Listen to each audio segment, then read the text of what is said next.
Olá, seja muito bem-vindo. Esse é mais um Cruzoé Entrevistas. Eu sou o Duda Teixeira e hoje a gente tem uma convidada muito especial. A gente vai conversar aqui com a Yasmin Muhammad, ela que é uma ativista de direitos humanos, tem uma história impressionante. A Yasmin, ela tem família egípcia, também tem família que vive na faixa de Gaza, mas nasceu no Canadá, foi casada com um terrorista da Al-Qaeda, criou uma ONG que chama Free Hearts, Free Minds, que ajuda muita gente que também acaba sendo vítima do radicalismo islâmico. E ela também publicou em inglês, esse livro está sendo traduzido para o português, que chama Sem o Véu, né? O Desvelada, como a esquerda promove o radicalismo islâmico. Vou chamar ela aqui com a gente, a Yasmin. Hi, good to talk to you. Thank you for accepting our invitation. My pleasure. Hola, Duda. I'm very, very happy to be here with you today. Great. Bom, eu vou conversar com ela em inglês e a gente vai ter aqui a legenda aqui logo embaixo, certo? Yasmin, I've been listening to some interviews you gave to lots of media vehicles worldwide, and you have an impressive story, right? An incredible story. So I would like to start our interview asking you to please introduce yourself because you have Egyptian family and also you have family in the Gaza Strip. You were married to an Al-Qaeda terrorist, but you were born in Canada. So can you tell me more about you? Yeah, it's a crazy story when you put it all together in one sentence like that. But yeah, my father is from Gaza. He grew up there, and at the time, Gaza was under the authority of Egypt. And so when he was able to go to university, he went to university in Egypt, and that's where he met my mother. And the two of them moved to San Francisco in America together, where they had my sister. And then soon after, they moved to Canada, where they had my brother and I. Now, at the time, they were very secular, very open-minded, very free-thinking people. Yes, they were from Muslim families, but they weren't in any way political. They weren't, Islamists. They weren't problematic. But then their relationship fell apart, and they got divorced, and my father moved to the other side of Canada. And my mother stayed in Vancouver, and she became radicalized. So this is something that is quite common in the, around the 80s, late 70s, early 80s, when you found, the political Islam was traveling all across the Middle East and in the West. And now you can see it, the results of that even more now with much more and more radicalization. When my mom was young, she didn't wear hijab. Nobody in her family wore hijab. You never saw hijab unless it was, in the villages. But now in Egypt, almost everybody is wearing hijab. And so my mother, with that, with that wave of Islamization that was happening, she also became radicalized. And that's how I ended up, being put in hijab at 9 years old, going to Islamic schools, being forced into a marriage with a terrorist from Al-Qaeda, and having to wear niqab, so covered head to toe in black, not even my eyes showing, wearing gloves, not allowed to leave the house. So that was my childhood in a very, very brief nutshell. Where did you meet your former husband? Well, this is another crazy story. So he was known as a terrorist in Egypt. So the Egyptian authorities took away his citizenship. They took away his passport because he was considered like persona non grata. And he was in Afghanistan with bin Laden at that time. And they wanted him to come to Canada so that he could be part of, the 9/11. and he couldn't come because he didn't have a passport.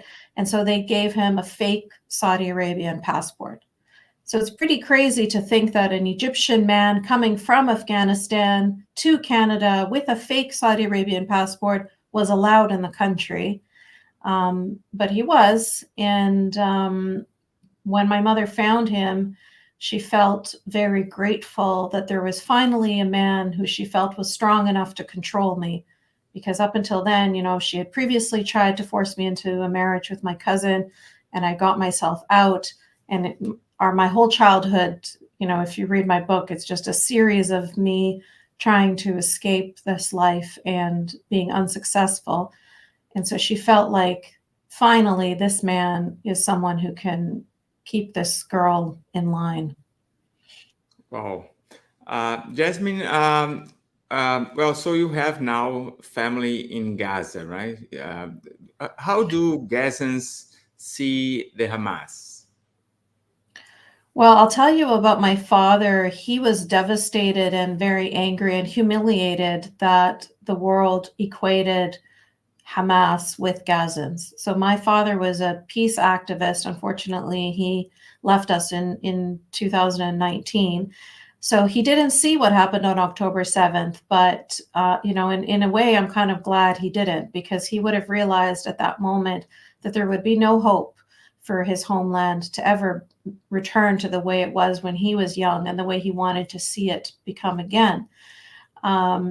So, I understand that obviously there are a lot of indoctrinated people in Gaza. I have no doubt. I have seen the cartoons. I have seen the school, the teachers, the curriculum. I know that there is a lot of indoctrination to hate Jewish people.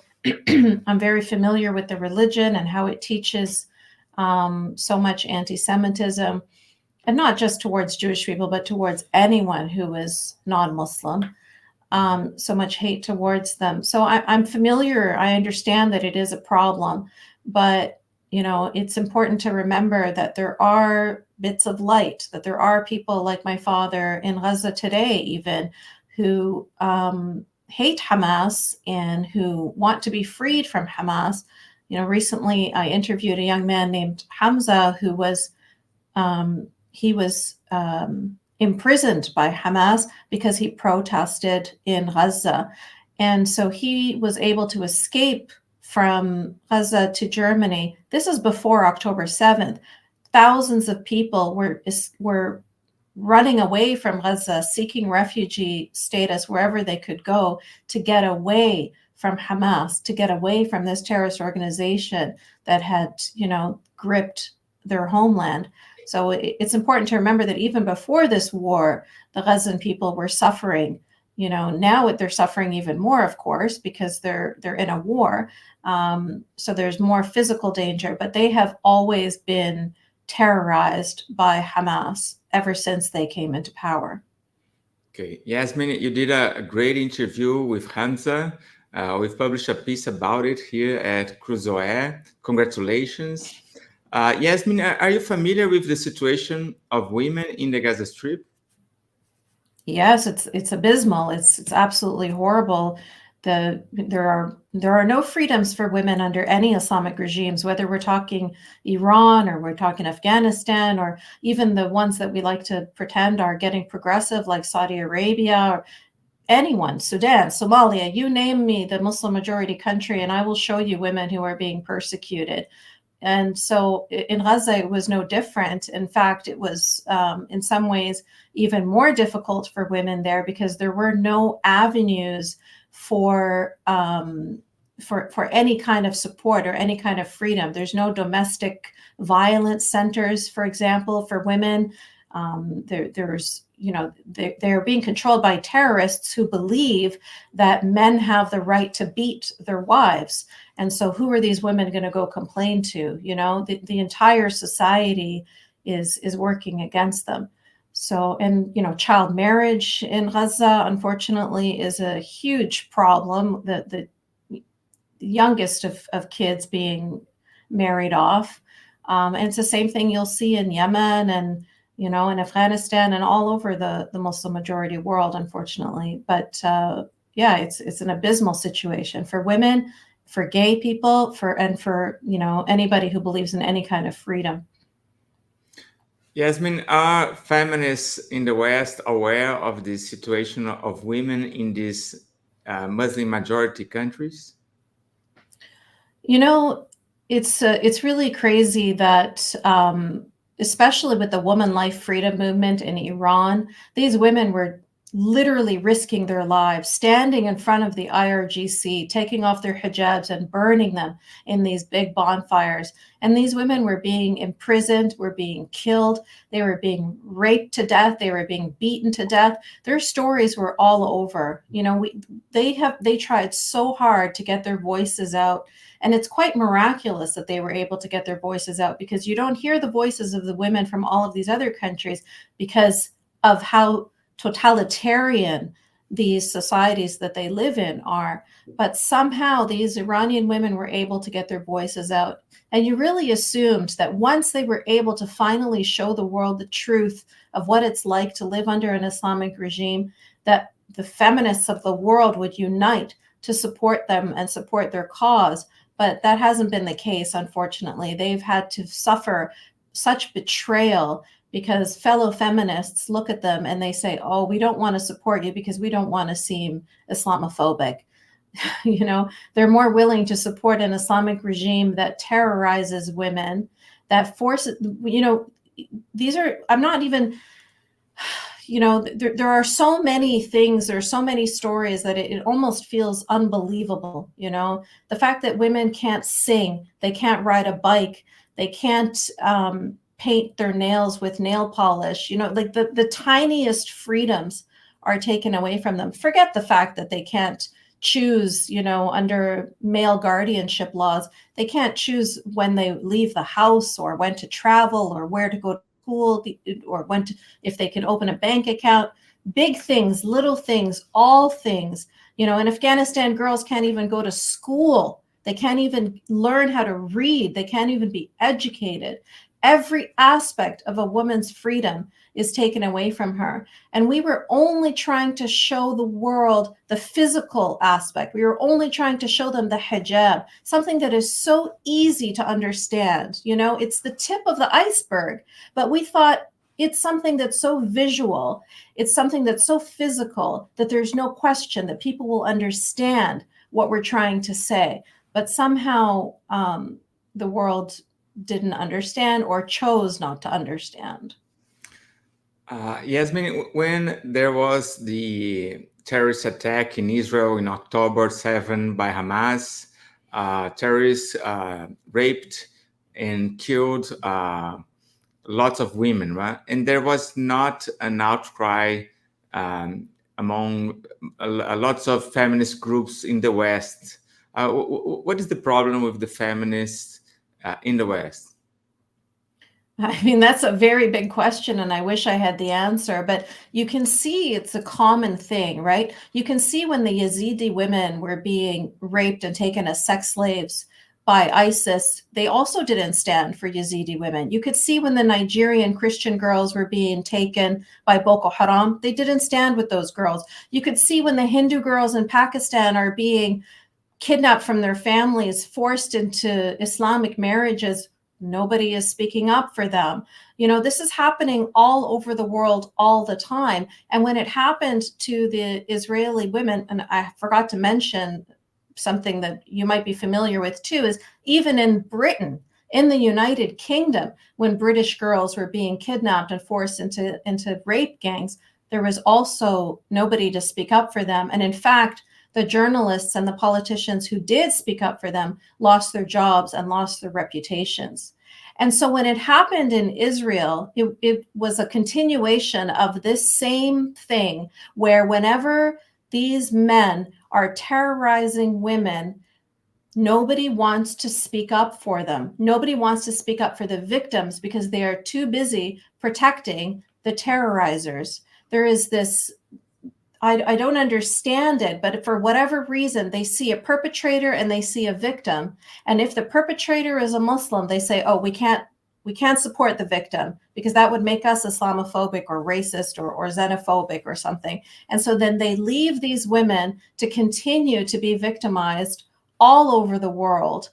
And it's absolutely horrific, and it's very, very frustrating. And when I saw it happen to Israeli women, it broke my heart because I know what that feels like. I know what that feels like when you are being ignored. You know, we have been screaming, women from all over the Muslim majority world have been screaming for so long about the honor killings, about the beheadings, about the way women are treated all over the Muslim world, being killed over having a social media account, or because she wore jeans, or, you know, for the most ridiculous reasons. They will take women and they will treat them like, you know, absolute vermin. And we have been screaming about this for so long, and we have been ignored. You know, women in all of these societies that I mentioned before are all being taken as sex slaves, are all being used and discarded, and nobody is speaking up for them. So when I saw that nobody was speaking up for Israeli women and so many people were denying it, even though we all saw the videos, it was just beyond devastating. I couldn't believe that the world could be so cruel. Yasmin, your NGO, Free Hearts, Free Minds, helps people that has to deal with this Islamist radicals, right? What do people usually ask for you, for your organization? What are their needs? There are so many needs. We are the only NGO on the planet that is committed to supporting this demographic of people. So you can imagine the needs are incredibly diverse and incredibly numerous. You know, just recently, we had a young man named Abdullah who was able to escape from Mauritania, which, you know, because we're the only organization in the world that does this work, we have people from all over the planet reaching out to us. So he's from a small country called Mauritania, which is run by Sharia, which is run by Islamic law. And his sister suffered just absolutely horrific female genital mutilation as a punishment because she wanted to take off her hijab. And, you know, he just comes from it's a very difficult society to live in, a very Muslim-centered society. And he was able to, you know, escape to New York. We were able to support him with not only his mental health, but we were able to get him a lawyer and to connect him through other organizations to get support. And so, you know, he's just one example of many, many. Unfortunately, we can only support about 10% of the people who contact us because there's so many people that contact us from all over the world. And we are, of course, limited by our funding. And so we can only grow to support as many people, you know, a small amount of people at the moment, but we hope to grow bigger and to be able to support more and more people across the globe. Okay. Yasmin, how do you explain the protests, pro-Palestine protests in dozens of American and Canadian universities? Do you think it was, they were something spontaneous? No, not at all. I don't think it was spontaneous. I think that the Kindle had been set for a very long time, that they had been preparing themselves for years. I wrote my book at the end of 2019 where I was warning about this kinds of thing and how I could see that it was going to happen. And October 7th, really all they had to do was light a match, and very quickly all of their, you know, all of their plans just came into focus. I think it's, you know, it's very frustrating that I have been screaming about this for so long, and people would look at me and they think I was an alarmist. They would think that I, you know, they couldn't see what I could see, really. They didn't have my perspective. I was married to a terrorist, you know, like I lived that life. I understand that life. I understand the danger. And a lot of people that I was trying to reach, people in Canada, people in America, people in Australia, all over the Western world, they didn't have the same knowledge that I had. They didn't have the same perspective that I had, and they didn't want to listen because it was an ugly story, and they didn't want to acknowledge it, and they didn't want to deal with it. But unfortunately, on October 7th, everybody was forced to see it. Everybody was forced to acknowledge it. Everybody is now forced to deal with it.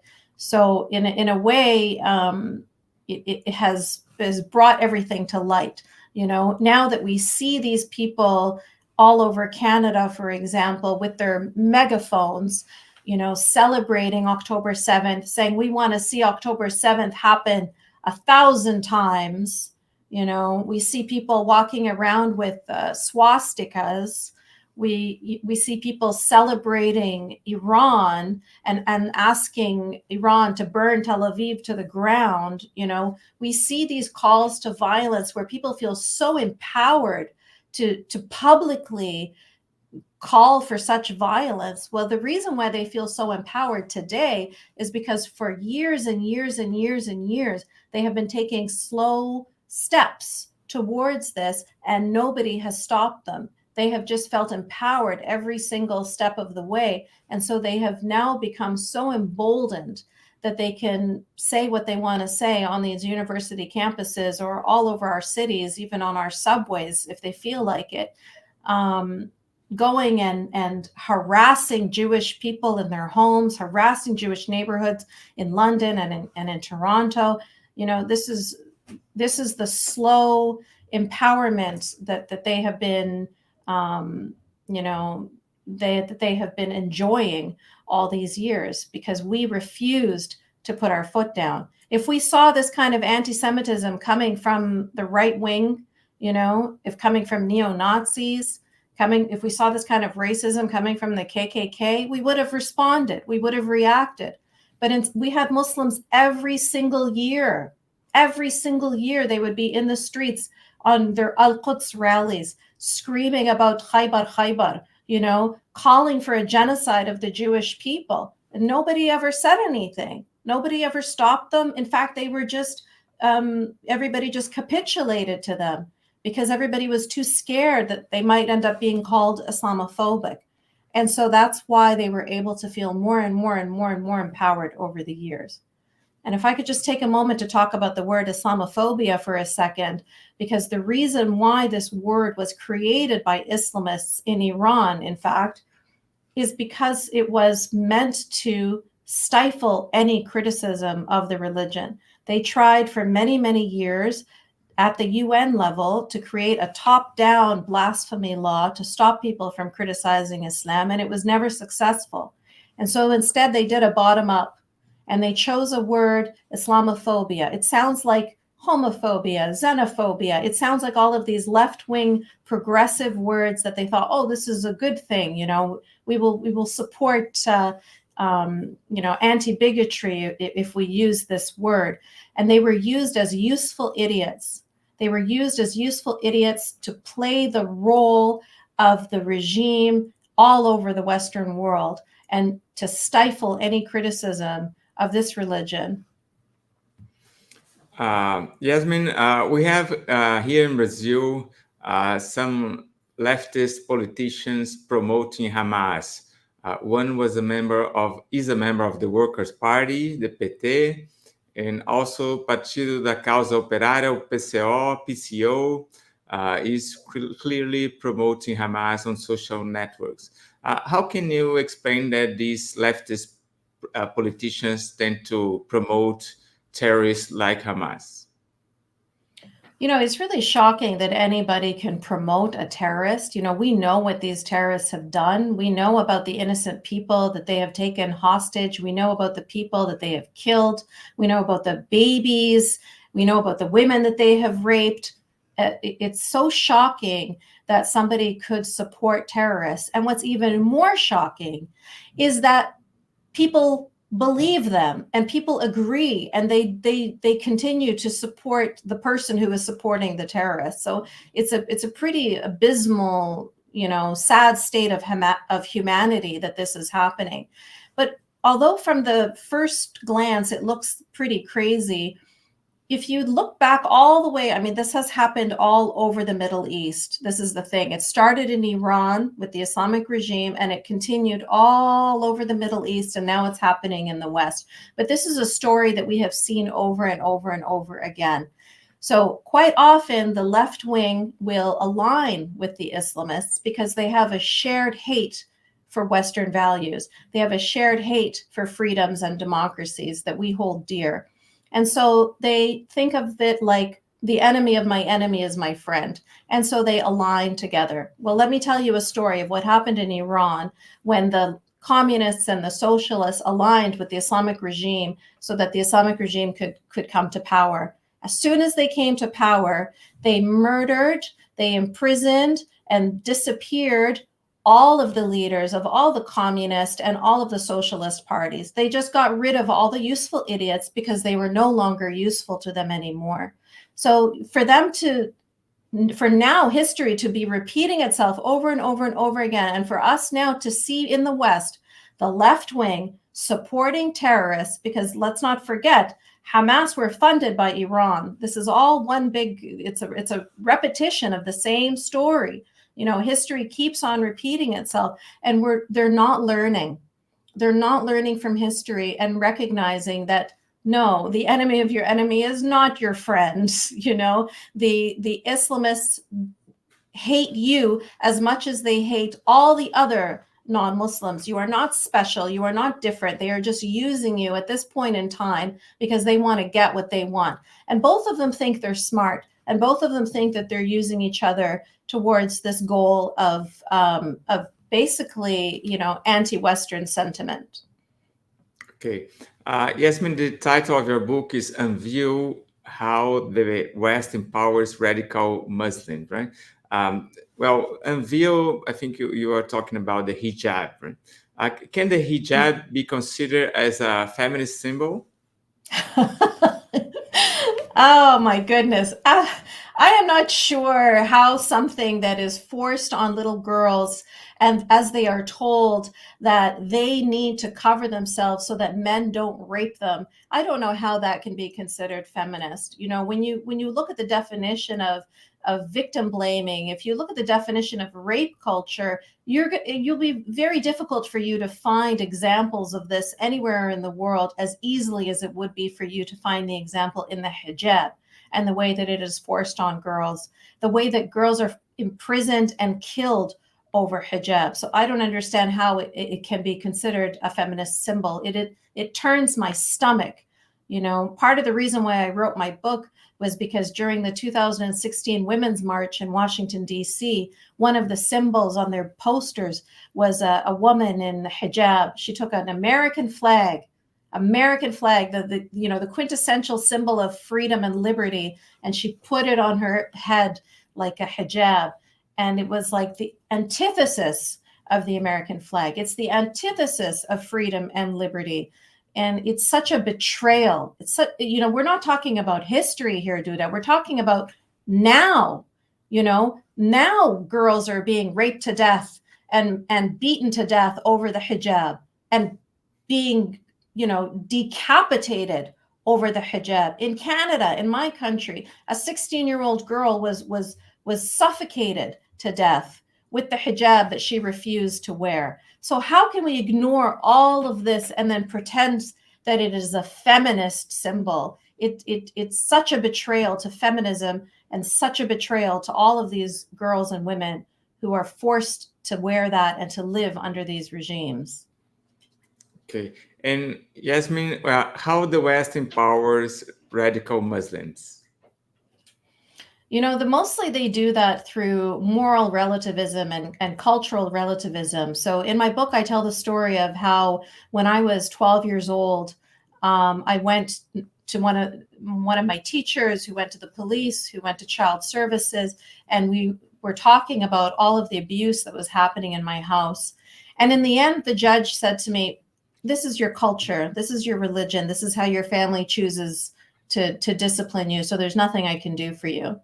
So, in the same way that if a young girl is a victim of FGM, for example, a female genital mutilation, which is very common in my mother's country of Egypt, if a girl is a victim of that, there will be no deterrent for her family to not do that to their other daughters. Even if the authorities find out, because quite often there are complications and then the doctors will find out what happened, they will give the family a pamphlet, an educational pamphlet to teach them, hey, you know what? Don't take a razor blade and cut off your daughter's clitoris. It's not a good idea.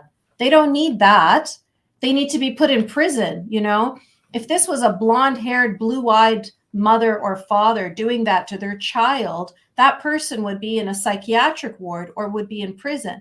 But because it's Sudanese or Egyptian or whatever, then they ignore it. They ignore the atrocities that are happening depending on the ethnicity or the religion of the perpetrator. So this is one of the major problems, is liberalism needs to have some sort of border. We need to have some red lines. We need to have boundaries where we say, yes, we tolerate all kinds, but we do not tolerate abuse of children. We do not tolerate abuse of girls. We do not, we have to have lines where we say we do not tolerate this, but we fail in that. We fail in that in the West, where we say, oh, it's religious freedom, religious freedom, religious freedom. And we allow people to perpetuate these abuses, and we allow the victims to pile up, because we don't want to stand in the way of somebody because of their religion or because of their culture.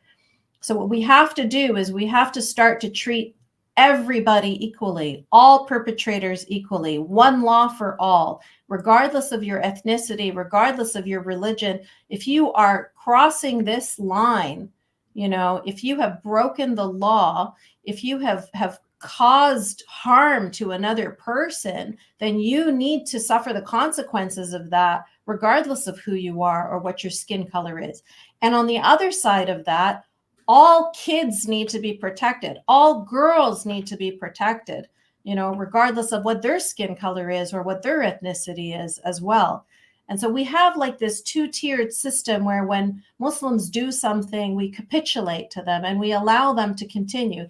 Similar to the example I was giving you about the Al-Quds rallies, where they can scream their anti-Semitism in the streets every single year in every major city across the West. Nobody ever said anything to them. Everything was okay, but you would never see that kind of capitulation being allowed for any other kinds of groups who are just as hateful and who are screaming anti-Semitism in the streets. They would never allow it. So that's one of the major ways that we empower these radical Muslims. And then you can see the results of this. I mean, you spoke about it yourself, the way we see them on the university campuses all across the West supporting terrorists. This is the result of empowering radical Muslims to the point that they can feel so empowered that they can do this so publicly. Great. Yasmin, thank you for your answer. It was a great interview. Congratulations for your work. And I hope you can publish your book in Portuguese. I hope so too. Thank you so much. Thank you. Bye-bye. Bye-bye. Bom, eu falei com a Yasmin Mohammed, ela que tem essa organização Free Minds, Free Hearts, tem esse livro, Unveiled, como a esquerda fortalece ou promove o radicalismo islâmico. É isso, eu sou o Duda Teixeira e esse foi mais um Cruzoé Entrevistas. Tchau, até a próxima.